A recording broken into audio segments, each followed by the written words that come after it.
ஏன் சிட்டு நான் உன்னை நல்லா தானே பார்த்துக்கிறேன். உனக்கு என்ன பத வச்சா? பாஸ் மேல பாருங்க ஃபிளாஷ்பேக்.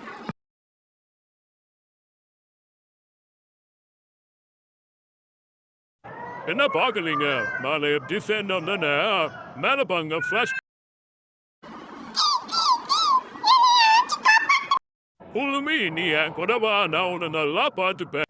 இப்படின்னா நாங்க சேர்ந்தோம், இப்போ நாங்க பிரிஞ்சிட்டோம். எங்களை யாராச்சும் சேர்த்துறீங்க? சில நாட்கள் பிறகு இப்போ நீ எதுக்கு எடுத்துட்டு வந்திருக்க? அதான் உனக்கு புது பாஸ் கச்சிட்டாங்கல்ல, அப்போ உனக்கு என்ன? இல்ல சிட்டு, நீ நம்ம பாஸ தப்பா புரிஞ்சுக்க. நிஜமால என்ன நடந்துச்சுன்னா மேல பாரு ஃபிளாஷ்பேக். ஏ பிட்டு, அவன் தான் என் ஃப்ரெண்டு சிட்டு. இப்போ நான் வந்து உன்னையும் பார்த்துக்கல, அவனையும் பார்த்துக்கலாம். அவன் வந்து உன் ஃப்ரெண்டு இனிமே, ஓகேவா? இதான் நடந்துச்சு சிட்டு.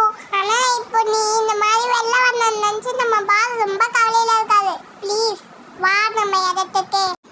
ஐயோ நான் எவ்வளவு பெரிய தப்பு பண்ணிட்டேன். இப்பவே நீ என்ன நம்ம பாஸ் இருக்கிற இடத்துக்கு கூட்டிட்டு போறியா? பாஸ் என்ன மன்னிச்சிடுங்க. இனிமே நான் அப்படி பண்ண. சிட்டு, ஏன் நீ திரும்பி வந்தது எனக்கு சந்தோஷம் தான்.